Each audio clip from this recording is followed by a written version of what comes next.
I don't know who you are, but welcome to the Irish Photography Podcast. Sit back, relax, and listen about cameras, gear, settings, stories, and all things photography. Join Darren on Ireland's Best Photography Podcast. Let's go.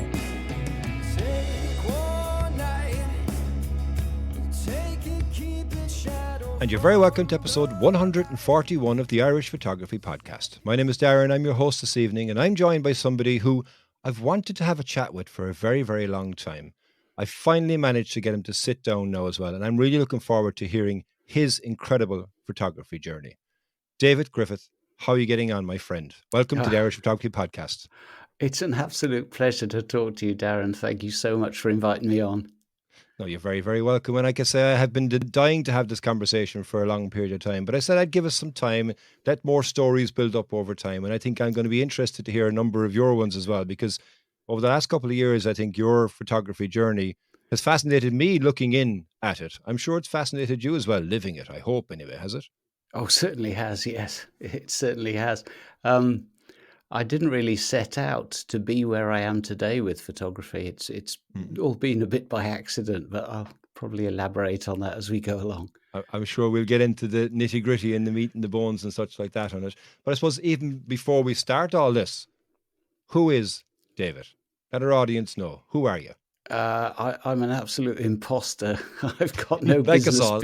no business being on this illustrious podcast. I'm an old bloke, sort of Welsh born and bred. Lived in Wales pretty much all of my life, although wasn't actually born here, but don't tell anyone. Okay. And I've lived in Mid Wales, West Wales, South Wales. And in the end, I decided I would move up to my favourite part of Wales because I was spending time travelling here. So I thought I might as well just live here. So I live on the island of Anglesey. My wife is from Jersey.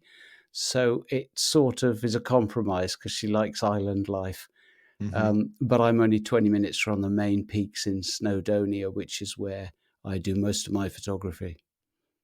Interesting. And I know we're going to get into a lot of details on that because, you know, you have got some beautiful areas right at your doorstep and that you can get out and go taking photographs. Well, generally at a moment's notice. We can go back out now again. It seems things going back to normal. But, you know, when you kind of think back and as you say, you didn't think that your photography would evolve to where it is right now.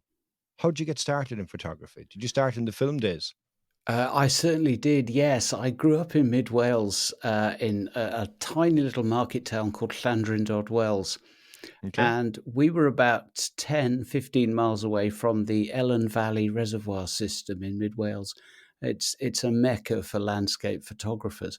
As a young boy with my friends scuttling around there on our bikes during half term and that sort of thing, you'd see all sorts of interesting things. And I just wanted to be able to make a record of the things that I saw. So I badgered my parents and said, I want a camera for Christmas. And they got me one. And I can't tell you how disappointed I was because the Kodak Instamatic really wasn't exactly what you were looking for. Not quite, no. I acted like I was really grateful and I tried to use it, but it was rubbish. But only a couple of years after that, I started my first job and I lived on baked beans for the first 6 months so that I could afford a decent camera body. And I bought a Rolleiflex with a 50mm f1.8 lens. Wow. And used that, just that one lens. I couldn't afford to buy any more glass. So that lasted me about 5 years. And I moved down to Pembrokeshire and then across to Cardiff. So my patch was the South Wales coast and up to the Brecon Beacons and down through Waterfall country. Nice. And when you say there, for example, you know, going out with the camera, did you, like there was no internet for you to learn how to use the camera. So you must have gone through a hell of a lot of film to finally figure out what all these dials and buttons did you? I did, yes. I was fortunate because I was a member of the photography club in school when you were in the sixth form. You could join these sort of societies. So I could borrow equipment and the chemistry teacher set up a dark room. And so that was quite useful. But when I was out on my own, I was shooting 35mm transparencies. So I Hmm. wasn't printing, I was just developing transparencies. So I could do those in my CD bedsit. And but I was involuntarily parsimonious in those days. I had no choice. Well, you say it there about developing it at home. My brother was into film photography when I was growing up, and he developed the film in the same room that I shared with him. But he was always ever so careful not to put any of the solutions down on anything that belonged to him. But everything that belonged to me was bleached. My blankets on the bed were bleached. Everything from him doing his exposing or developing, sorry, of the images. But it was something that always fascinated me. Now I've never actually ended up doing it myself because I kind of moved on from there to go to the digital world and stuff like that. But it's something that I found to be either too too difficult for me to kind of comprehend, or I didn't have the motivation to understand how it would work, because you've got the three different solutions, I think, from memory. um and then you have to make sure that you're putting them in the right solution for the right length of time, and then you have to make sure you've got the dark room, which is actually a red room.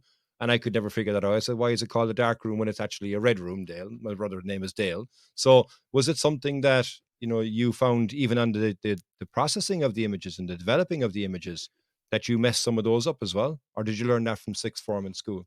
Uh, I think, yeah, I probably screwed up more than I'd like to admit, to be honest. But I think my trouble was more out in the field. It wasn't so much the developing. I could develop the rubbish that I'd exposed. Taken in the So, field. yeah, that was the thing. I mean, I love the fact with digital, you can get it wrong as often as you like. This is very But true. but I did that I was up and down the South Wales coast for about 5 years. Um, and then I sort of got to a point where sex and drugs and rock and roll took over, and As you do. yeah, and then family and business, and I just kind of forgot about it. It wasn't a conscious decision. It wasn't oh, I'm not doing this anymore. Just Hmm. trips became further and further apart, and in the end, I just didn't. So Wow. Well, and was it always landscape photography that you were into, or had you tried your hand at any different other types of genres? I did try some street work in and around Cardiff and Bristol. Not, I wasn't very good at it at all. I just found landscapes were more accessible, especially living where I lived. Hmm. I've always felt that, if you think about it, everybody who owns a camera and in these days a smartphone Phone. is a landscape photographer, because Hmm. you sure as eggs is eggs. There can't be a person out there who hasn't pointed their phone at a decent sunset, or Correct. Yeah. spotted something out in nature that they thought, oh, I want to capture that, even though they might use it predominantly for family snaps or whatever. Everybody at some point shoots a landscape. And so, yeah, by about 1985, it kind of coincided with getting married and having my daughter. And so, yeah, it just, in the end, the camera was gathering dust. So I sold it on and forgot about it for, well, I suppose 20 years. Wow. And you've kind of alluded to it there a moment ago as well, like that where you live, you've got so much and so many beautiful areas all around you. Tell us a bit more about your beautiful playground or back garden, one of the two. But you have them both right outside your door. So tell us about more about your playground. Well, yeah, because I live on Anglesey. I'm on the southwest side of Anglesey, and anybody, I'm sure one or two photography listeners will be aware of where round about where I live. I live kind of between the church in the sea and Llanddwyn Island, with a Hmm. famous big tower. Hmm. And so those are, during lockdown, I was able to cycle to those. So Llanddwyn Island on an Easter Saturday, when there was me and two coast guards, that was quite an interesting experience. Wow. So yeah, I do go up to the north of the island now and then, because the south is wide open beaches, and there's the odd rocky headland, but it's mostly quite low lying. But on the Hmm. north of the island, there are some quite impressive sea cliffs. And of course, we've got the lighthouses that a lot of people will know of. So I'm Hmm. not short of subject material. And it is very much a case of, check the weather forecast, look out the window, see what's going on, and reacting to it. It's not often that I have to plan something in advance, because I've got my business life set up in a way that I can just head out anytime I want, really. And then over onto the mainland, I'm about 20 minutes from the main northwestern peaks of Snowdonia. So that's the Snowdon Range, the Gliders, the Carneddau, and the Moel Winion. I mean, the national park is 830 square miles, but I only occupy myself with the very small top corner. So I can get to any location that I might want to shoot within 20 or 30 minutes drive. Mind you, the hikes can be quite a lot longer than that. Yeah, you kind of mentioned it there when you get to the Snowdonia area. Like when I look, we'll get to your videos in a moment, right? But I'll kind of give a sneak peek. You've got a fantastic YouTube channel, and what I love about watching your channel is that I visited these places once on when I went on a trip, right? But when I watch your videos, it's like as if I'm back there again, but you also give a huge amount of information about the area. And on top of that, you can pronounce every single place perfectly, which everybody else butchers the names of many different areas that are there. So, I think like Anglesey for me was beautiful. We went to the South Stack. We got some incredible conditions in South Stack. We had fog that was there for 3 days. We tried each day to go take photographs. On the last day, just before we left, we said, okay, we'll give it one more go. We went back, the fog dropped, beautiful. And I really, really loved that whole area. We went to Nantle, and that was beautiful as well. All right. But we were on a Snowdonia trip, but we spent a lot of time in Anglesey because it was just so nice. I mean, the lighthouse is not a lighthouse. Landwin Island, did I pronounce it badly? Not bad. Yeah. Like that was one of my most favorite places that I went to visit. And again, I was on a Snowdonia trip, but we spent the time in Anglesey. So like your garden is a beautiful place to be able to go. But if I was to ask you one thing in particular, what do you like most about Anglercy? It's sort of semi-photographic, but not. Okay. I like that I live on the shores of an 80-acre lake, because some of my best photographs have come from that lake, where I literally walk out my front door and set the tripod up. Nice. But also being a fisherman, it's full of wild sea trout, so I can jump in my boat as well. But Nice. it is the fact that where I live is very, very secluded. Some of my photography chums have come to visit and been astounded that you could barely drive down the 1/4 mile track to my house without a bulldozer to get through the growth. So it's that positioning, though. It's that I'm not central in the island at all. I'm on the coast, but I can get to any part of the shores, any part around the coast in no time at all. And then I've also got the mainland. I came up to this part of the world for the mountains. Living on the island, I hadn't anticipated living on Anglesey. I didn't really know it very well. And it was only when I came over and thought, oh gosh, just like yourself almost, Darren, because I hadn't visited much over the years, apart from Menai Bridge, that sort of thing. But I didn't really know much about the coastline. And so it was a real eye-opener. And I think in terms of being able to react to things, the mountains, I know it sounds bonkers, but they're actually slightly more consistent in terms of conditions. Okay. Whereas on the coast, things can change, and if there's a decent southwesterly blowing up, what you've got to bear in mind is the mountains don't suffer from tides, whereas coastal photography requires absolute attention to what the tide is doing.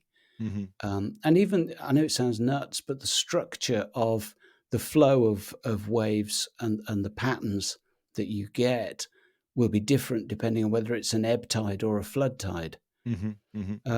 And because I do almost no photography more than an hour from my front door, a certain rock formation, I'll know that rock formation inside out, and I will have shot it 500 times before I get an image that I'm content with or that achieves what I thought it had the potential to achieve.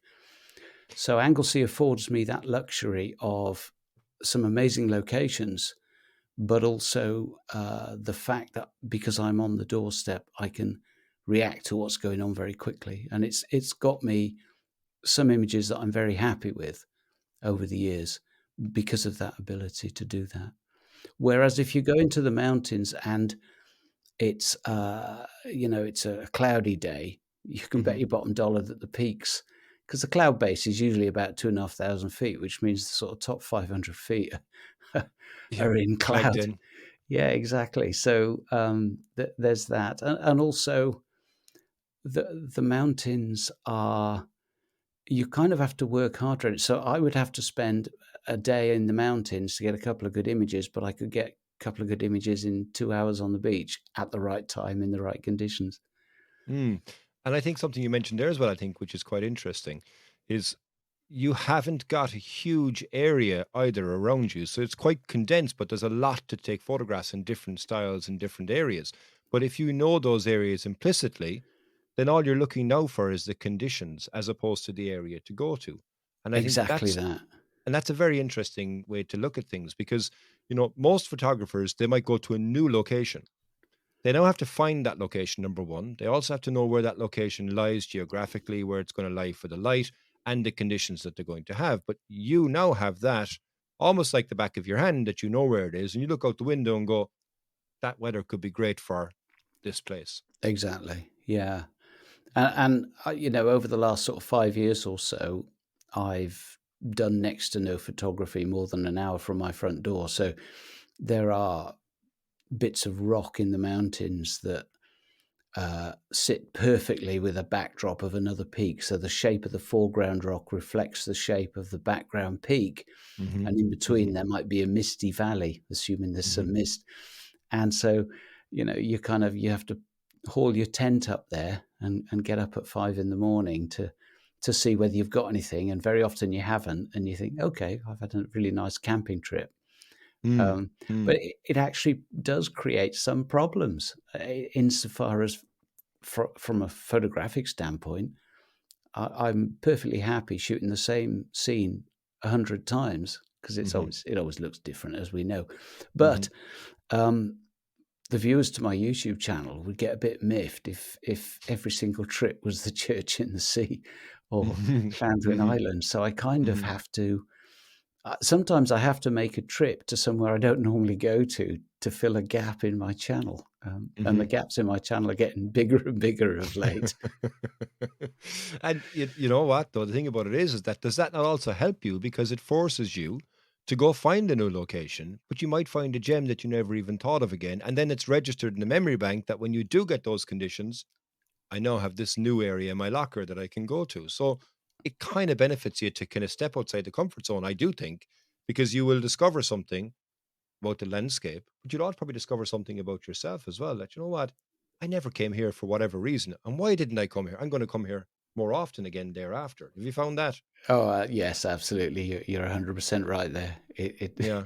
There's no such thing as a wasted trip into the mountains or I can't say a bit of coast because I actually do know the entire coast like the back of my hand, but the mountains still have things to offer. And in fact, particularly over the last couple of years where they've been busier than normal, Hmm. I've been forced to go slightly, not further afield, but more off the beaten track to get away from the crowds to areas that previously I wouldn't have bothered with because I'll go somewhere that I know is spectacular, Hmm. but it's no use to me if it's spectacular and busier than Piccadilly Circus. So I've been forced off the beaten track and I've found some really interesting spots You over have. the I've last seen couple some of beautiful summers. photographs, yeah, of areas that I wouldn't even think of, and you go, I'm in a certain place here, but the interesting thing about it is there's nobody. I haven't seen anybody all day long, and now look what I'm looking at, and that's when you're finding something unique because it's kind of instead of going right like everybody else, you're taking a different path and you're going left, but you're discovering then all of a sudden something that you might come back to 100 times. It could be your new go-to area that you wouldn't necessarily have gone there unless you had to avoid the crowds, and I think that's always interesting from an outdoor photography point of view because you're right. You can always go back to the same place that you've gone to before. The conditions will be different every single time, and Yeah. you will always get a different shot. But when you find a whole different composition, then it opens up a whole different world. And you've got a lot of them from the coastline point of view. I mean, I barely even scratched the surface of Anglesey from a coast point of view. I went to Penman when I Yeah. first arrived. And I remember thinking at the time, going, "Yeah, this would be great in stormy weather." I didn't have any. I had flat cam, more or less flat cam water, But Yeah. when you get a good storm, I remember messaging you a couple of months back and I was like, it's on the way. And you messaged me, I go, it's already here. And like, that's where I love, because the westerlies come in from us and they pass over to us to go to you guys. But you have advance notice of them coming through. You can go, I want to go to this spot here. So like, have you got a favorite subject that you like to photograph in Anglercy? Forget about the mountains. We'll go to the mountains in a moment. But Okay. have you got a favorite subject that you'd like to photograph in Anglercy that is your go-to? And you'll say, every time I go there, I know I'm going to get a shot, or a type. Is it seascape? What is it? Okay. I have, but actually it's almost the opposite. It's every time I go there, I know it's going to be rubbish. It's the church in the sea, which Okay. is one of the most difficult locations I've ever come across to get a decent picture. It really requires very, very specific conditions. But if those conditions come together, it's absolutely spectacular. And so whilst I could go down to Llanddwyn Island and fire off half a dozen really top quality shots with my eyes closed, the Mm-hmm. church in the sea presents that challenge. And I go down there and I try different things and scratch my head and go back down and try something else.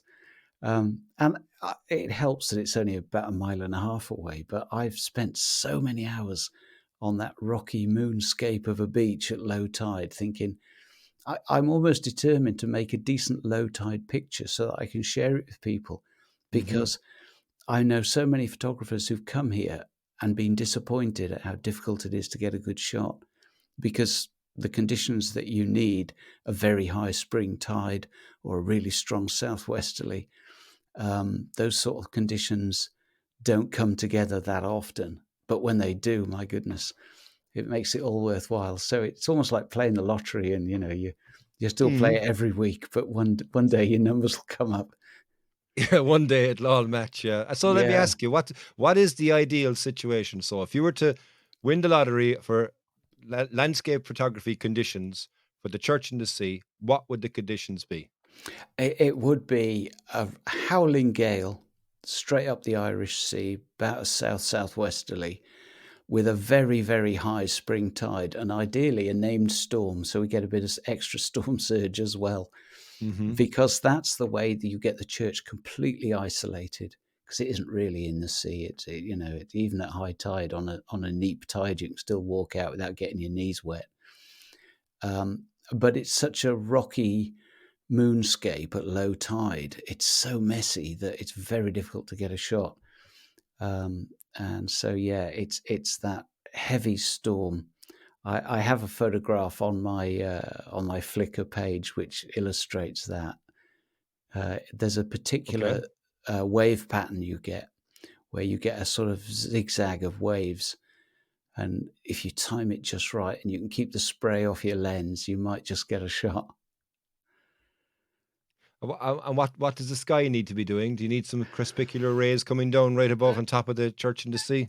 Yeah, I mean that's the Euro Millions. I've just been talking about the British lottery. But yeah, if I had that as well, I mean, I'm crap at sky replacement, so I've got to wait for it to happen for real. Yeah, I would never use a sky replacement anyway. I just don't know how to use it. I do it for fun. I did it for fun once and I went, no, no, no, no. I won't do that. I won't do that. So yeah, we'll have to put our fingers and toes crossed and hope to the photography gods that you get the ideal conditions with a high spring tide, southwesterlies coming in, a storm named David, Oh, and that would be good. some crepuscular rays coming down onto the church in the sea, and then you've got your banger shot. How about that? That would be the one. Yeah, absolutely.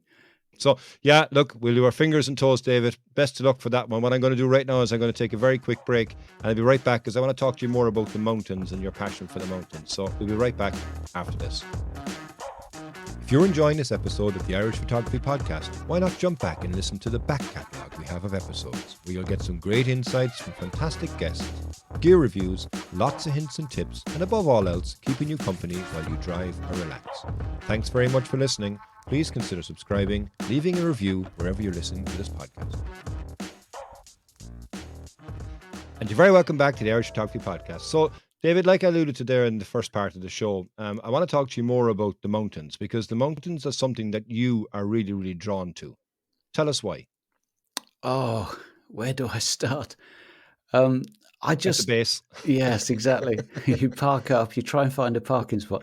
No, it comes from growing up with them, and it comes from my father has been quite a big influence on me over the years, as you'd Hmm. expect. We're Yeah. pretty close, and he was a rock climber in his youth in the 50s and early 60s, and he knew those mountains like the back of his hand, and he shared his stories of how it was back then before they'd invented Gore-Tex and Okay. all that sort of thing. I mean, I find it incredible, some of his stories. I'd like to challenge him on some of them because I don't believe half of them. He talks about camping at the top of the Gliders and walking all the way to Bethesda to have a few pints before walking all the way back up and then back up to the ridge where they've left their tents. Now, when he told me that as a youngster, I was like, oh, my daddy's rock hard. He can do these sort of things when he was younger.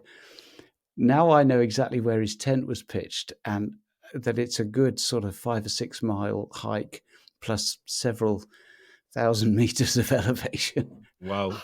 I Yeah. think, hang So on a minute, after a few pints. yeah, this doesn't quite sound right. But no, so we talked about the mountains a lot. He would, take me on trips around. Oh, you see that cliff there? Yeah, I was the first one to scale that bit.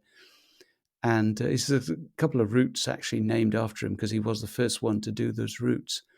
Wow. Yeah, and so it just rubbed off on me. But being a bit of a Nancy boy, I wasn't into the climbing. I was Okay. just into the hiking. Yeah. But nevertheless, whilst I take the easy route up, you still end up at the same place on the summits. And so, yes, I always loved them. And for some reason, I managed to avoid living in this neck of the woods for the first sort of 50 odd years of my life. I came frequently, Hmm. but I got to a point where for some reason I was living in Pembrokeshire and I thought, what the hell am I doing here? So Why? I'm Yeah. driving up and down to the mountains. I might as well just move up the country. So I did. And we came up to Anglesey in 2013. Best move I ever made. Yeah. So been here 8 years now. Wow. But yeah, so I think the thing about the mountains, particularly the Welsh Snowdonia peaks, is a lot of photographers know the Lake District pretty well, which I suppose is sort of comparable, and probably fewer know much about the Highlands of Scotland because it's so huge. The Hmm. thing about the main peaks in Snowdonia, sort of line of sight, it's probably only about 7 or 8 miles all the way across the main valleys as the crow flies. Hmm. So it's really easy if you've got the ability to spend some time there to get to know it extremely well. And I find that by, as we mentioned in the first part, by going to the same location time and time again, you improve what you can get from that location. I'm pretty sure it doesn't make me a better photographer. It just makes me a better photographer of those particular locations. If you Because you drop know them. exactly, if you drop me in the Canadian Rockies, I wouldn't be anything like Gavin's standard or Adam's standard. But that's their doorstep too, you see. So they're more used to going there, very similar to you. So, if you put them into the Snowdonia Mountains, I bet there'd be a challenge as well for them to figure out the wood from the trees per se, and even though there's no woods in the trees in the mountain. But if you know what I mean, to be able to Yeah, find that composition because they wouldn't have the familiarity to how it's linked. And I think that's something that comes with experience. The more you do something, the better you become by default. But the more you explore your mountains and you're passionate about them as well, I think the more you probably fall in love with them every time too, because there is that certain draw. And as you mentioned, it comes from growing up with your father and stuff like that. But then to go and exploring it yourself and then to become intimately familiar with certain areas, then you kind of feel at home in the mountains, I imagine. That's my take on it. Is that right? absolutely. Yeah, it's just a boulder. I've got a favorite boulder. I've got a favorite little Hmm. cascade of water. I've got a favorite summit, and they all hold fabulous memories, and they also hold some pretty tough, challenging times when the conditions aren't so good. But yeah, you do get to the point where it's all very, very familiar, and it helps with the Mm. photography to know exactly what I'm about when I head up there. And of course, I don't know what the light's going to do. It may well be that there's a fabulous sunbeam lighting up a peak. And, I haven't shot it from that angle before, but it looks great. Let's get a shot. But by and large, unless I'm reacting to light, certainly in terms of composition, I'm often working a composition over a period of months or even years. Tell me, have you a favorite? I have. It's not a very well-known peak, although I have taken some friends up to the summit. It's a little cousin to Snowdon. It's right Okay. next door to it, and it's called Eraran. Okay. And it's not very high, but it puts you with line of sight across the main areas of the park. And so it's a sort of summit that, whether it's sunrise, sunset, or whatever time of day, it's quite accessible as well. You don't have to be particularly fit or experienced in the mountains to make that summit. But I do like that one, and also because I can look down across the Irish Sea from there as well. That's kind of nice. Yeah, it seems to be, as you mentioned, to be able to see many other peaks from one. When you pop on the long lens as well, then you're opening up so many different compositions, as you say, with the light. So if the light is falling on, and I'll try and pronounce it incorrectly, okay? So it's Trifan, correct or Close. incorrect? But if the light is falling there, can you see that from there? You can just about see the peak of Travan Okay. from that particular peak. Yeah. Yeah, because I mean, like you've got some amazing views there. So that sounds interesting. Yeah. So and also Aaron, I presume is a Celtic name. I imagine, is it? I guess so, yeah. I Yeah. don't know if there's a specific translation. I'm semi-fluent in Welsh, but I don't know if it has a specific translation. Well, you've a lot more Welsh than me anyway, and I'm half Welsh. My father was Welsh, and I've got not one bit of Welsh. I have some if I really try and remember it, but I won't be able to remember it. Max Boyce, I remember growing up listening to Max Boyce. That was it. That was as much Welsh I got in the exposure to that. And next question I suppose I have for you then, as you mentioned, where you're living and you're looking, out at over at Snowdon and the whole mountain range. How did it feel when you were sitting at home in lockdown, but you couldn't go? And you were able to see them. I remember watching videos and you're looking, kind of going, there they are. I decided, I'll take out my long lens. I'll get some mountain photography, but obviously not being able to move. So, like, how torturous was it during that period of time? It Genuinely. it was horrific. It really was, not least because we had some amazing conditions. We had some great snowfalls that I couldn't really take advantage of. I did get one decent shot of the ridge of the Gliders when Mm-hmm. I was trying to get a shot of the flower supermoon last year, Mm-hmm. and it was going to come up over the Gliders Ridge. So I had an extremely long lens, and that worked out quite well. That was about as close as I got to them. But yeah, it was that sort of late winter, early spring period was the worst when we first went into lockdown, because that's when the conditions were really good. And once we were allowed out and the mountains were full of crowds, it was just a standard summer. I mean, I love the summer. Don't get me wrong. I'm not as precious about it as some photographers, but Mm-hmm. Mm-hmm. it was pretty spectacular. Then, of course, I thought, we'll get the late autumn and we'll get some nice mood, and we went into another bloody lockdown. So that Yeah. didn't work out very well either. And then obviously when lockdown finished, you had then not only you could go there, but other people were going there. And I remember when I was on my trip, one of the guys wanted to go up to Snowdon. And we were saying, look, we're not going to hike up to it anyway because it's going to take us too long. How about we look to see if we get the train up there? And then one of the other guys, it was a friend of ours, had actually gone up from the night before and he camped up there. And he sent us a picture with the amount of people that were camping up there already. And then the following morning, just at dawn, there was a queue of people to reach the peak in Snowdon. And I'm thinking to myself, that's not the idea of climbing a mountain to me. I mean, it must be No. horrendous when there's lots of people around there too. It's a very much so a draw for mountain and hiking for sure. Oh, it is. Yeah, absolutely. And I can completely understand why people like to go up there and tick it off. Oh, yeah, we've done the highest mountain in England and Wales. And the last couple of summers, we've had people that probably wouldn't have come to the mountains if they could go to Magaluf or whatever. But Mm-hmm. that said, I am very much an ambassador for Snowdonia in spirit as well as actually am an ambassador for Snowdonia in the national park scheme. Okay. Yeah. And I part of the motivation for broadcasting my photography was very much to share my love of this area, to make it more accessible to people that thought, oh, where would I go to Snowdonia, you know? And I've gone from doing roadside photography to help people who are less mobile to get some great images from a lay-by, not have to walk at all, to other people that want to camp on a summit. So I encourage visitors, and I also, and I've got into some discussions with photographers on this subject over the years, where certain people will say, oh, you shouldn't be telling people where you took that picture because you'll end up with loads of tripod holes. And my attitude is, well, first off, you know, this is me. Nobody's listening to me, so I'm not likely to influence that many people. But also, it just strikes me that if you're going to be precious about a location, I think there's almost a sort of false snobbery at work.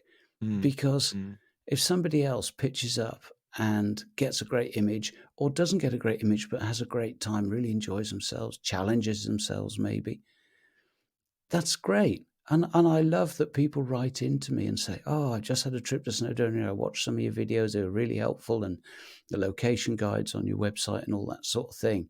So I'm a bit of a sort of travel agent or a tourist information service. And it can be difficult. You know, some of my friends will tell you that I have moaned from time to time that I get half a dozen emails a day asking for specific advice. But in the scheme of things, I like that people get a reward from what I'm able to offer with my knowledge. And the photography is almost an adjunct to that, because I could just as easily do a hiking or, you know, out and about channel in the mountains. So I hung some photography on it because I thought, well, I can do that and other people are doing it, so there must be an audience. But yeah, come to Snowdonia. You'll have a really, really good time. And, you know, two things come to mind. You mentioned that. I mean, number one, nobody owns the mountains, so nobody should say or shouldn't say that you shouldn't or shouldn't go exploring. And secondly, there are guided paths that people follow. And you'd much prefer to somebody to know where the guided path is to be able to find the place, rather than tramping all over somewhere just to try and find the path that they thought was down this way. So you're actually doing a service to the area by helping people to get there in the correct path and safely. And, you know, by doing it on from your video point of view as well, they can see it not just on the image and trying to read a map. I mean, maps have been around for years. Guidebooks have been around for years. I mean, you know, hiking guides have been around for years. So there's nothing incorrect in that. And I don't see any reason why people would have an issue for me looking at what you produce, because you're not telling somebody there's a secret area down here. Don't tell anybody, but I'm going to show it. You never do that. You're bringing people in an area which is accessible to most, but as well signposted as well. So Yeah, it's part of the course, no? it is. And I think if you honestly think that you're a big enough photographer that you can take a picture and then pretend, oh, I'm not sharing this location. And I just think there's a horrific amount of ego, unwarranted ego going on in that sort of approach. But one thing I am absolutely passionate about is mountain safety. And I think that people are far too casual about the mountains. This time of year, you'd struggle to get into too much trouble, because if you stub your toe and you're struggling, there'll be Somebody 500 else gonna people be. walking past any minute. Yeah. Yeah. You know, but there are times when the mountains can take you by surprise. And if you're not prepared, you can get into awful lot of bother very, very quickly. Oh, for So, sure. And I've even seen, you know, some of your videos, and actually I want to talking about your YouTube channel in a moment, but kind of as a precursor to that, you'll start off, and this is what I love about video. You'll start off on what seems like a balmy day, and it ends up miserable. It ends up you can't see more than 20 feet in front of you. And if you're up on top of a mountain and you don't know your way around, that's very easy to get lost. And that's very easy to get injured. And it's very easy for you to die because you don't know which way to go. So by sharing it with somebody that this is the right way to go, and to also say, you know what, bring clothes, not just a t-shirt you have in your back. you will need another set of clothes because you're going to be warm by the time you get up there. And if it gets cold up there, then that's going to potentially, if it's really cold, turn to ice in reality. So bring another layer or bring something that you can change when you reach to the top. Boots. You mentioned, people going up in trainers. Yeah. That's grand in the summertime, but you're not going to do that if it starts to rain. All of a sudden it starts to come slushy and slippy. Then you're goosed, really. So be prepared. Exactly. Yeah. It's an awful lot of common sense, but I think what people don't understand is that if you're off the beaten track, if you're not on a main path up Snowdon, and plenty of people don't go on the main mountains, they'll go off the beaten track. But if you get into some sort of bother, that means you've only got to twist your ankle, and you can't get off the hill. And if you're up at 800 meters, you've got a big problem because time goes on, mountain rescue will come out, but it's going to take them a while to form up. It's going to take them a while to get up the hill, and then they've got to find you. And my backpack is full of stuff that would allow me to have a comfortable night on the mountain in any conditions. And people have said to me, "Oh, you're Mr. Traveling Light. You shoot micro four thirds and only carry a couple of lenses. And so what you've got this great big backpack on for?" But the answer is I'd have the great big backpack whether I had any photography gear or not. Or not. Yeah. And, For safety. yeah, exactly. I can cook a hot meal. I've got a shelter. I've got several layers. I've got some dry socks and all of that sort of thing. So that while I'm waiting for mountain rescue to come and haul me off, I'm not dying of hypothermia, because that's what tends to kill people, not the stubbed toe or the twisted ankle. It's the hypothermia while they're waiting. Yeah. And unbeknownst to them as well, it does get cold on mountains at nighttime. Newsflash. So let me go on to the next thing I want to talk to you about, I suppose, which is your YouTube channel, right? So, when I say the next statement, you'll go, give over, but I'm going to say it anyway. You have a very successful YouTube channel. Give Tell us, over. tell us, tell us more about it and how it got started. So you kind of alluded to it a moment ago, but tell us, how did you get started on the whole YouTube world? I took photography back up by mistake in 2005. This is kind of a long story, but I'll keep it as brief as possible. So I didn't do any photography for about 20 years. And in 2005, I got into digital photography by accident because I had a business that required photographs for insurance claims. Okay. And there was an oil refinery explosion in the south of England. And it was in my patch. And I needed to get reports back to these insurers really fast because people's houses had been blown up. Okay. And so this newfangled digital had started, and I thought, right, I'm going to do that. So I bought a digital camera, and I got right back into it, shooting Nikon. And in about 2016, I want to say, something like that, I can't remember how long it was, I was taking landscape photographs, and I was looking around YouTube. I didn't bother with YouTube at all before that, but I just wanted to get some pointers for local spots up around here. So I found a chap called Jason Jones doing photography in the mountains. And I saw what he was doing, and I thought, oh, he's got this nice record of his shoots and his walks and all this and that. I should do that. At some point, I might have a grandson who might find that interesting in years to come. And that's how it started. And I just made the first sort of 50 videos to share with family and friends with really no thought to anything beyond that. And it was only when people started engaging with me a little bit that I realized there's an audience. And so I thought, well, okay, there's an audience. We'll build on that then. And that was it. It was completely accidental. And I still very much please myself. I know that one or two people seem to quite enjoy what I do, but I don't play to the gallery at all. And even to the extent of, being a bit sweary sometimes about things that get up my nose. My channel, my rules.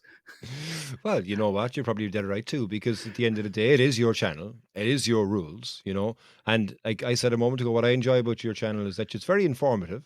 You are giving, a kind of a top-down map area where you are, the best way to get to it, what to expect, the time of year to be there. So it's very much so educational. And I think when you start looking at it from that point of view, do you see yourself as an educator, or do you still see yourself as somebody who's just recording your trips? No, it has morphed into, as I mentioned earlier, about being an ambassador for Hmm. this area. So the national park, in association with the Welsh government, at the start of this year, brought out this scheme where you could get a qualification based on your Okay, knowledge of the area, and that's cultural, geographical, language, flora, fauna, everything really. brilliant. And so you become what's the word, accredited, Okay. and it allows you to have a sticker in your car that says Snowdonia Ambassador, so the Wow. locals don't come at you with their pitchforks and flaming torches. So that's helpful. But Yes. yeah, it's my channel has very much morphed into when to come, where to park, where you can get a decent photograph from.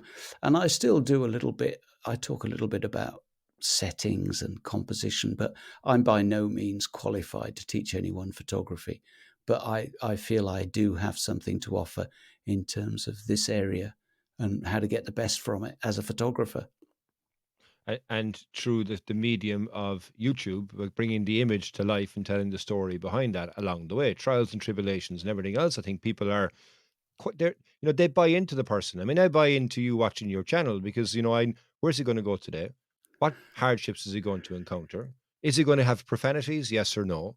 And what type of images is he going to get at the end as the net result? So, from as a viewer, I know what to expect, but at the same time, I still don't know what to expect. And I think it's probably the same for you when you go off out, because like any photographer, you have an idea what you're going to expect, but you don't know what exactly the conditions are going to yield to you. You don't know what way you're going to point your camera. And I think that's the fun part of the video side of things. That's what I enjoy about making my channel anyway, is that, exactly as you say, I mean, I'm very similar to you actually, because my channel created as a joke. And I then started thinking, you know what? When I'm dead and gone, my kids will have something to watch of where I was when I wasn't there when they woke up, or when I wasn't there when they were going to bed. And that is kind of creating a legacy for them, but it's also a movie legacy of my photography journey that I can look back on. And I think it'd be, even from your point of view as well, you can see the progression, not only in your photos, but also in your videography style, because you have improved immensely, I think, in your presentation, and what you're actually doing in front of the camera, but also it's behind the camera too, to know the right settings to get it looking good and sounding good and everything else as well. So there's a natural evolution to photography, but I can see a natural evolution as well, I think, from the videography point of view as I look in. So I enjoy, for that reason, tuning into your channel, because I don't know what's going to happen. What am I going to see this week? Or am I going to see anything at all? And is somebody going to turn around and give out to you, hey, David, it's been 4 weeks since you released a video, mate. What's going on? I mean, that's the amazing thing I think about the expectation that people have, is that, you're doing this because you do it for what you want it to do.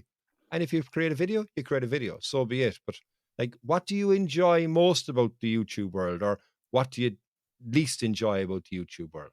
Oh, that's such an easy question to answer. What I enjoy most are the people like yourself and the Hmm. other friends that I've made along the way.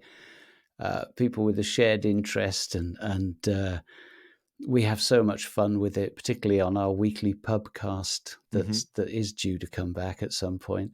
Brilliant, because we're going to Um, get onto that soon. Yeah, go on. I get an um, exclusive on that one. Go on. Yeah. but yeah, it's the people I've met along the way. I pretty much all of my close friends are photographers.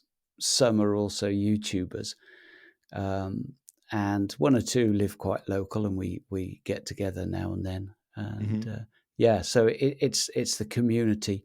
By a country mile is the best thing about it. Okay, that's the fluffy stuff. Go on. What's the worst part about it? Having to make videos, it's a pain in the ass. I've currently got a sponsorship deal, and I'm at the point now where I'm contracted to make one video a month for them. At the moment, that's all I'm doing, and that's all been a bit lastminute.com as well. I've had to write to them a couple of times and say, "Oh, this month is going to be a few days late." Tell me, what do you not enjoy about it? Is it the filming of it, or is it the editing afterwards? No, the funny thing is, I really enjoy all of it. I've always Okay. enjoyed making sort of short holiday movies and this, that, and the other. And so it was never going to be particularly onerous to do it. But there has been an element of not wanting to take people back to the same location time and time again. Yeah. So it's the headache is sometimes finding something a little bit different to do. And at the moment, there's a lot of crowds around, and I also, outside of YouTube and photography, I've got a business life, so sometimes that has to you have to be in the driving seat for that. Yeah, it does take time, to be fair. It takes a lot of time, not only to get out and to plan to get out and take the photographs, but obviously you have to record the video. Do I have to do a piece of camera for this? Oh, I got to get the bit of B-roll. Okay, I'm talking about something. I have to record something about that so that you can put a whole cohesive story together there afterwards. And I think the YouTube world is something where it's very immersive. You can see the person behind the image as opposed to looking at a 2D image of a 3D scene. The video can kind of give you that depth of where you are and everything else. And that's why I enjoy watching YouTube videos from other landscape photographers, but also creating them myself. And it no longer is just the image. And when I came across your channel, actually, I was thinking, who is this guy? This D. Griff Gallery. What's this fella? What's this about? So this is one of the questions I wanted to ask you, actually. What is, or who is, tell me, what's D. Griff Gallery? Well, what it was that when I was looking for a domain name, Okay. I couldn't get sort of co.uk or anything like that. So every permutation of my name was already taken by somebody for some reason or other. Okay. So I could get dgriff.gallery, and I thought, fuck it, that'll do. And that was it. I thought there was a whole load of backstory behind it. It was like, once upon a time I had a gallery. No. I was expecting a really, really, really complex story now behind that. It could have been something like dgriffsonline.gallery or something like that. But it just and the other thing about it is the @ names for things like Twitter and Instagram. Of course, it's such a bizarre name; they're always available. So I managed to hoover up all those sort of things as well with it. Yeah. Good idea. Keeps it unique as well, I suppose. And also you get cohesiveness going through the whole lot of it too. So yeah, but it sounds a bit gormless, but people remember it easily enough. I did. So much so that I went, if I ever get to talk to this guy, I have to ask him where the story of that comes from. So no, you do remember it. Yeah. Okay. And the next thing, I suppose, is you alluded to there a moment ago. So you have had and will have your own weekly podcast, but it's not a podcast, it's a pubcast. Oh yeah, it's not my own. very. It's nothing to do with me. I'm pretty much just a hanger on. I was alluding to that because you've got other regulars as well that are there with you every single week. And what I love about it is that, like I say, it's a chat. It came from the whole lockdown point of view, I imagine. You can tell us a story about it in a moment. But what I loved about it was there's a very simple form is we're going to sit down as if we're in the pub and we'll have a few drinks and we'll talk photography. And some of the conversations that have come out of that have been absolutely hilarious. So tell our listeners about the Pubcast. Well, again, it comes out of the fact that we were 4 friends, just based around being YouTubers and photographers, and we dotted around the country, so we don't get to see each other very often. And it wasn't my idea. A couple of the other lads were out somewhere on a shoot somewhere in East Anglia, and they said, "Oh, we should get online a bit," and then lockdown came along. "Oh, we should definitely get online, have a few drinks. Let's do it on a Friday night." Mm-hmm. So they roped me into it, and then we had Mally and James as special guests about episode 4, I think it was. And they were so good, they just kept them on. Plus the fact we didn't have to keep hunting around for guests because we're lazy buggers.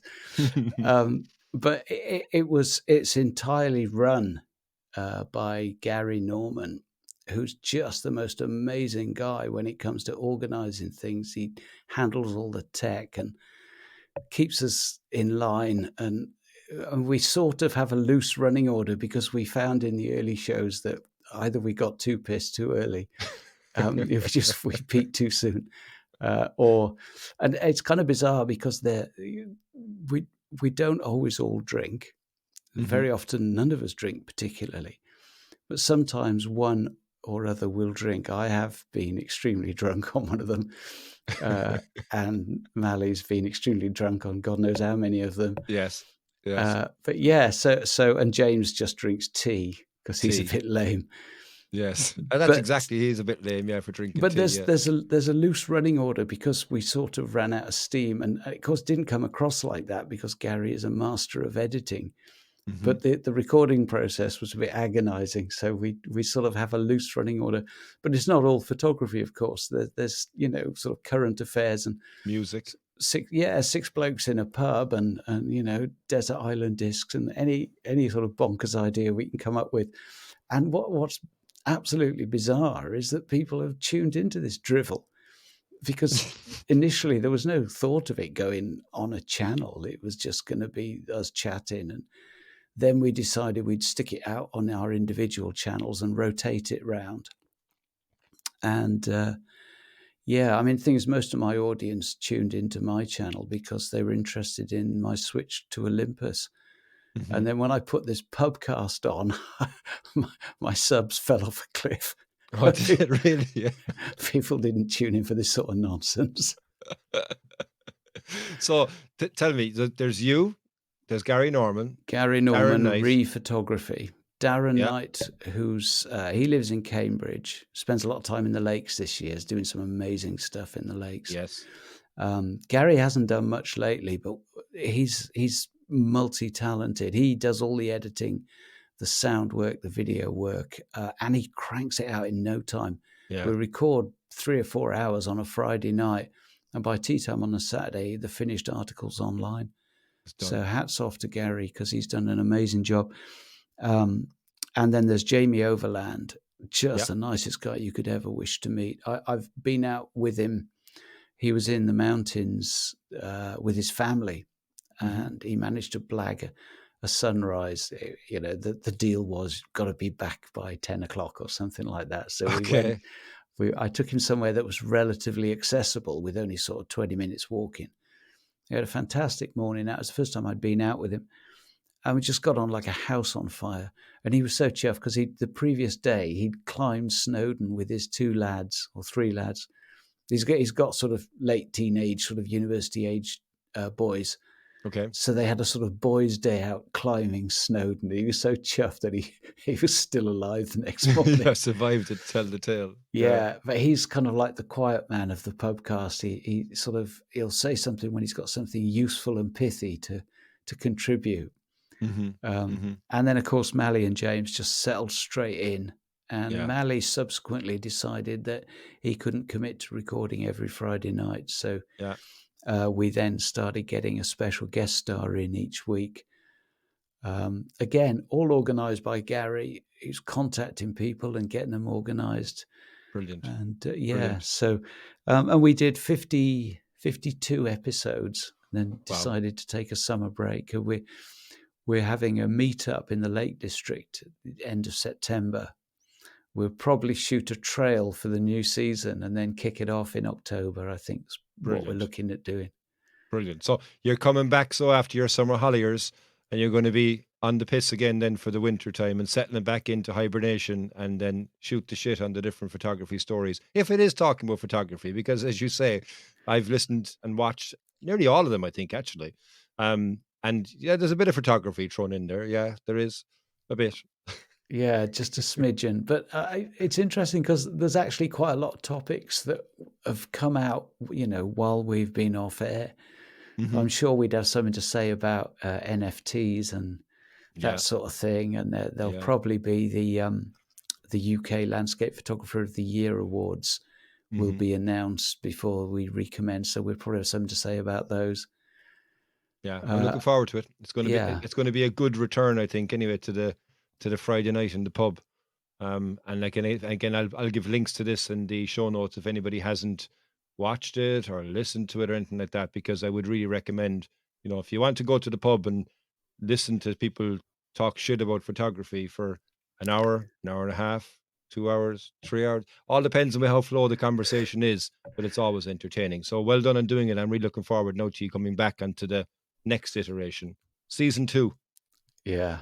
52 is amazing, because most podcasts, they say statistically speaking last 8 episodes, and then that they fall apart. But I mean, you stuck with it for 52 every single week. And I mean, all I can say is from my own point of view, I was doing them every week. Yes, I'm every 2 weeks now, because I'm doing it on my own since Dermot retired. And even at that, it's a big commitment Yeah.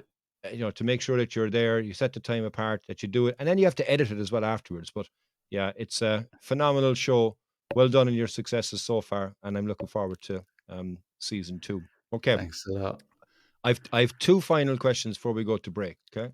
First one is, you almost moved to Ireland at one stage. I So did, yeah. tell me, what's the story there? Well, I was spending a lot of time over in Dingle, and when I lived in South Wales, it was easy to hop across. And when I moved up to London and did 15 years of business out of London, it was easy to grab a Ryanair flight from Stansted out to Kerry and then just hire a car. So I would do it 4 or 5 times a year. And I'm a keen fisherman, as I mentioned earlier, so I would fish in around Killarney and some of the smaller streams out. There's a nice little brook that runs through Milltown into Dingle Bay. It's full of trout. Brilliant fun. And I found this real fixer-upper. It was a complete derelict on the road that goes from Ballyferret around to Dunquin. Okay. And it was on the side of the road. I mean, this is about 94, 95, something like that. And I couldn't find out who owned it, or whether it would be for sale or anything like that, because it was difficult, because I didn't really have any local contacts and I had to fly back to London. So I came back out about 3 months later, and it had been fenced off, and there was cement bags and a mixer in the yard, and people were already doing it up, and I was gutted. And I came back about 12 months later, and whoever had done it had done a fabulous job. They really restored it. It was a lovely old vernacular cottage, and they put a sympathetic extension on it, but it overlooks those 3 peaks. The 3 sisters. The 3 sisters. So you're looking right across to the 3 sisters at your backyard. Class. And, what a spot. Yeah.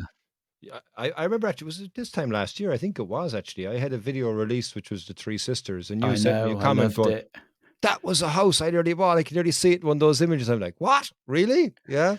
Because that area, I make no secret about it. I mean, Kerry is my favorite part in Ireland to go take photographs, and the Dingle Peninsula is top of the list in relation to that, because you've got such a plethora of things to photograph, and so many small little things, but they're huge things that make the difference as well. I mean, it would have been fantastic if you lived there, I suppose. Yeah. So any thoughts about ever moving over back to Ireland? Well, I came over a few years back, not that long, 5 years, 6 years, something like that. I stayed at a little hotel just up the road from Ballyferret, again, still overlooking the 3 sisters.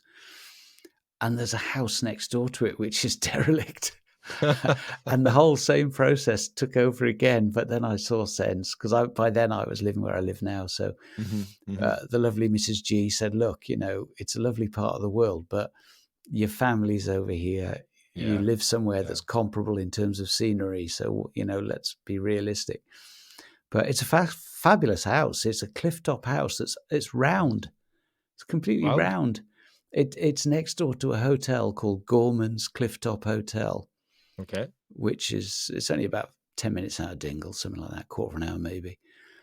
And the house next door, I think it's still derelict to this day, or at least it is according to Google Earth. I've street viewed it a few times. Is it still there? Has anybody put the cement bags in the garden yet? This is it. And I heard that Gorman's was for sale, and I was so tempted. But the lovely Mrs. G does not want to run a hotel on the Atlantic coast. No, and particularly now when you look at tourism, and tourism has changed now, I think. And now, I mean, to be fair, I was in Dingle a couple of days ago, and it was very busy.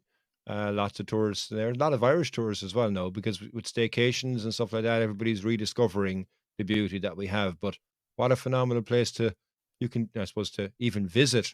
You don't have to buy a house and do a house up. You can jump over and you can do a visit once the restrictions are open, that it's easy enough to be able to pop in and pop out, because Oh yeah, I'll definitely be over. yeah, I mean, we actually had it planned, didn't we? I yeah, mean, yeah, this time last year, yeah. I would have been heading over. So Well, yeah. it's still on the cards. We'll make it happen, right? But like one thing, I suppose, really, and it's the last question I wanted to get to too, is that, you mentioned about jumping on a quick Ryanair flight, but you also have another passion as well. And I was thinking, would he take that and would he drive over? So fast cars were something that were another passion of yours, and I'm intrigued actually to learn more about this, because it wasn't just ordinary fast cars. You had to take the prancing horses. So tell us, what's the story with that? Well, it was just that when I was living in London and quite successful in business, you get to the point where you think, well, I can afford one. So Right? I did trade my way up to it. I bought a Lotus Esprit because I'd always fancied one after watching James Bond as a kid. Yes. Yes. Unfortunately, mine didn't do so well underwater. But Oh, gee. I brought that Esprit over to Dingle.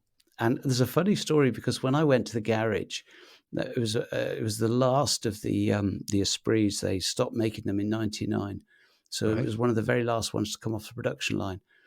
And the brochure had pictures of them in a GT3. They'd taken it over and they'd shot them around the Dingle Peninsula Wow. and on the waterfront. It was before they'd done the marina in Dingle, so you didn't Wow. have that marina area with the sort of the wharf. That Yeah. wasn't there then. It was just the bay, and I thought, oh well, that's it. They photographed it in one of my favorite places in the world. I better buy one. So I did, and I ran it for a couple of years. And the garage that I bought it from in London, sort of swanky sports car dealers in Knightsbridge, they knew I was keen on a Ferrari, so they contacted me one day and said, "You've had that Lotus for a couple of years. Would you like to trade it in? It wasn't a brand new Ferrari, it was secondhand, but it was an arm and a leg anyway." Yeah. So I said, yeah, go on then. And Wow. I never test drove it. They actually brought it to the house and sort of dropped it off, took the Lotus away, and there I was with a Ferrari and a set of keys.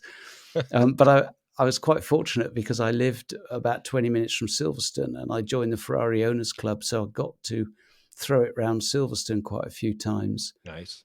Nice. And when I moved to Wales, I sold it because trying to get a Ferrari serviced in Wales is a non-starter. They just look at it and scratch their Yeah. chins. But I mean, it was an interesting car. I ran it for about 6 or 7 years.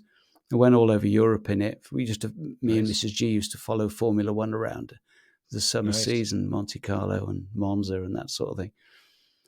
And it's just a very quick funny story. We went to the San Marino Grand Prix and we parked up in Imola town centre.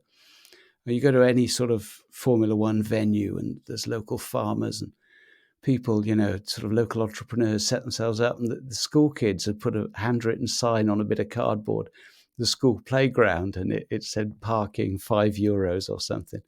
And there was a few cars in there already, so I swung in. This little kid nearly fell over when he saw it. It was a Ferrari.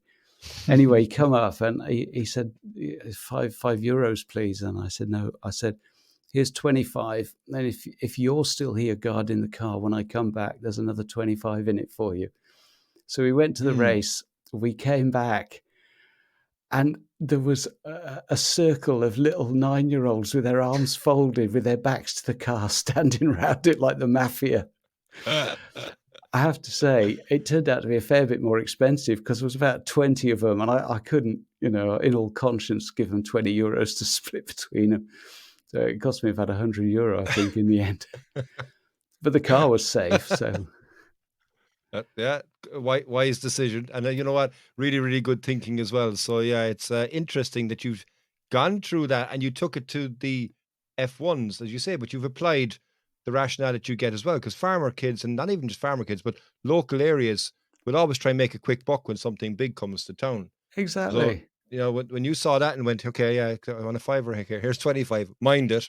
you know they were going to mind it. They weren't going to make sure any damage happened. That wise choice, Exactly. David. Wise choice. Yeah, yeah, yeah.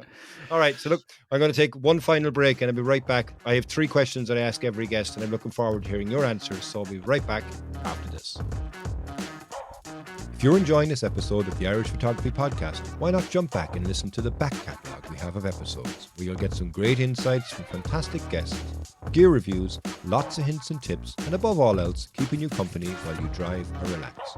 Thanks very much for listening. Please consider subscribing, leaving a review wherever you're listening to this podcast. And you're very welcome to the final part of the Irish Photography Podcast. So, David, like I say, I have 3 questions, and I'm really looking forward to hearing your answers to the staple 3 questions of the Irish Photography Podcast. First question. Tell us a funny photography story.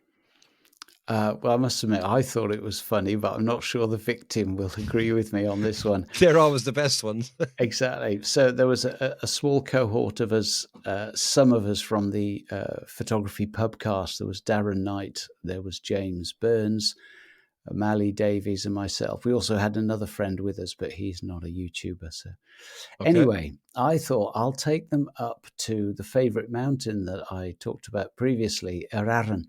Mm-hmm. And we had Which was an easy hike, you said, was it? Yeah? Yes, exactly. There's a steepish bit towards the summit, but the bulk of it is just a gentle gradient that goes on for about 3 or 4 miles. So we moseyed up there, and all the way up, Mally was looking at this mountain saying, "Oh, I don't know, boys. I don't know if I'll make it up there. Oh, I don't know. Oh." Anyway, we had a pit stop at lunch, took some pictures. We were having a fabulous time, and the light was great. There was real atmosphere. The clouds were scraping across the south ridge of Snowdon and breaking up, and it was just epic stuff. Anyway, we decided we'd push on for the summit. We got to the steep bit, and Mally, he just caved. He could not, for the life of him. We got him about, 20 meters up this scramble, and he just froze. And I thought, well, he's not going to enjoy himself. There's no point. So the boys went on up to the summit. So that was James and Darren, and this other chap was with us, Steve, really nice guy. And Mally and I stayed down, and I said, "No, I'm not going to leave you sat here by yourself. We'll just wait. The boys can go up to." He said, "How long will they take?" I said, "Well, they'll be 45 minutes up, however long they spend up there taking pictures, and 45 minutes down." So we just sat there and chatted, and it was lovely. It was sort of quality time bonding with a mate. And because I have my emergency mountain gear with me, never go out without it, I broke open the noodle bar and cooked up some noodles and some pasta and this, that, and the other. And I fed him, and then the heavens opened. It was absolutely hammering down. It was stair rods. And the boys came down about half an hour later. We were all like drowned rats. And me and Mally would go, you were up there. All you did was got rained on. You slogged all the way up there. We've been sat here eating noodles and having a good time. But what we didn't realise was that they had seen the squall blowing up the Irish Sea, and they'd shot photographs of it as it came barreling in up over the mountains and dumped a load of rain on the ridge just opposite us. The photographs those boys got that day were out of this world. I'm still Mally's friend, but slightly less so as a result of those photographs. And obviously, as well as you telling the story as well, that he didn't make it up. At least you kept him company. You broke open the emergency stash, and Mally, I'm sure you loved the noodles, and you especially loved the company, as you say. But like the photographs, I remember seeing those images as well. Actually, I think from the guys, and they were incredible. Yeah, so interesting. Isn't it always good to have opportunities to go out and shoot with other people, because you'll always have a funny story that will come out of it in some way, shape, or form. And you look back at it in retrospect, and you may not laugh at it at the time, but I'm sure Mally will laugh at it now about the time that he almost made it. Yeah, absolutely. To the easy enough. One thing I never do when I'm out with people is make movies. I'll take photographs, but I always feel that the time with friends is more valuable. So very rarely make movies when I'm out with people. You did when you were out with Darren Knight, though. One time, yeah. Only once, yeah? Yeah. Oh, okay. That was the one when you nailed it in an instant, and he went, "Huh? You're done." I'm just still setting up my tripod. Yeah, yeah. We did a joint piece to camera that was absolutely hilarious. We enjoyed ourselves making it so much, but we could never use it. And I messaged him and said, do you think I could use that bit where we were talking about climate change legacy? He said, no, you can't possibly do that. Everybody will hate us. I'd still love to be able to use it to this day, but I can't because it would upset him too much. Send it out to him on his birthday. He'll be happy with that birthday present then, maybe. Yeah, yeah. Maybe set him up with a quick release tripod so he can get everything set up quicker. And actually, speaking of quick release tripod, gear. What gear do you use? So you've alluded to a moment ago the camera body you shoot with. So what do you shoot with? I shoot with the Olympus EM1 Mark II. I never bothered with the Mark III because I didn't think it did anything more from landscapes, because that's pretty much all I do with it. So I didn't need the sort of sports fast action or the EM1X version. Wasn't interesting at all. It was glass? It was a tough decision moving from Nikon to Micro Four Thirds. Yeah, and that got me a lot of traction on the channel. A lot of people came along to see what I could make of this camera system. I bought some Pro Glass with it as a kit, but it came with the Pro Glass. But it is Pro. It's a f4 12-100. Okay, and it's a superb piece of glass. I mean, that's one thing. Say what you like about Olympus, they've gone down the toilet since, and the camera bodies were okay, but they're not really, they're not a Fuji by any stretch of the imagination, which was my other contender, sort of APS-C Fuji. But their glass is second to none. And I've bought a few since then. I use that 12-100 most of the time, but I've got a ultra wide angle and I've got a really long telephoto as well. But ultra wide, you already have 12. So what's ultra wide? Yeah, but don't forget that's equivalent of 24 on okay, I got you. On a full frame. Oh yeah, okay, yeah. So I've got this little cheap Chinese knockoff thing called a Laowa, which is an f2 at 7.5 millimeters. So it's equivalent of 15. It's completely manual, but it's a lovely lens. The reason I bought it is because it's rectilinear. I don't like fisheye, and most of the lenses at that end on Micro Four Thirds are getting a bit fisheye. Olympus do a 7-14, but it costs about £1,000, and I wouldn't use it often enough to warrant that. And I suppose was the motivation to change to Olympus weight saving? Yeah. Yeah, absolutely. It was every bit to do with being up in the mountains in the right place at the right time to get a photograph. And as long as the kit was good enough, then it was more important to be there, because I could have the best kit in the world, but if I wasn't up there in position with it to hand, it's no use to me. And glass is very, very heavy. Every single thing I look at, when you go looking people with really, really nice cameras, and then they go, okay, but I got to get my glass. And then the glass, they don't realize, number one, that it's adding extra weight. It's also very, very expensive. But if you're going to be going up a mountain, you want to make it as easy as possible, I imagine, of course, to get up, but also to get back down. And as you say, to have the camera there is the most important part. So and what tripod legs do you use? I've just got a cheap Chinese knockoff from Amazon at the moment. Okay, because it doesn't need to take much weight, because there's not much No, weight this on is the Olympus. thing. There's no pressure at all on the tripod. I was sent a K&F concept one to review, which was okay, but it's fallen to bits since. So apologies to anybody who bought one off the back of my recommendation. I'm such a tart. You just send me any piece of rubbish and I'll review it. Well, you've got an opportunity now to sell something to us. So we've got a section here which is called a VSP. It stands for Very Solid Product. It's a product you won't leave home without. If you could put your name to it, you would. So what is your VSP? My VSP is the Peak Design Capture Clip, version 3. That's the one that goes on the bag? Yeah. I've actually got several of them because I've got them dotted around on other bits of equipment.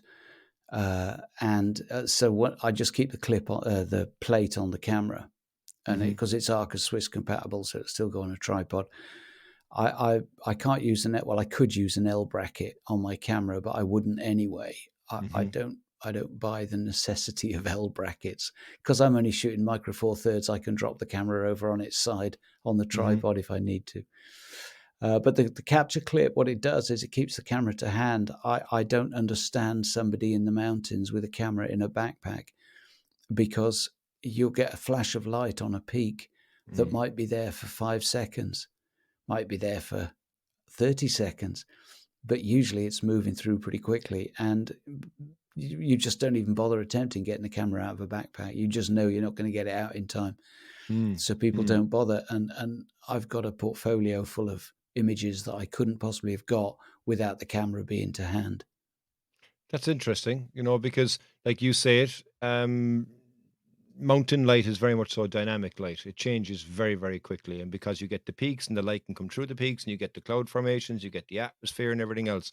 I mean, I can exactly picture what you're saying there. If you're going up the side of something and you see light in the distance, you don't want to have to go, oh, geez, I got to get the bag off, take out the thing, blah, blah, blah, get it ready. Whereas it's just bang, done, and it's back on the bag again. I've looked at those actually.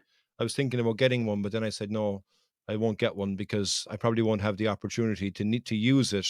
But then at the same point, as you say, you've got multitudes of them. So once you start using it once, you probably will see I probably would see the opportunity to use it more and more. But I, unlike you, do see the benefit of having a L bracket.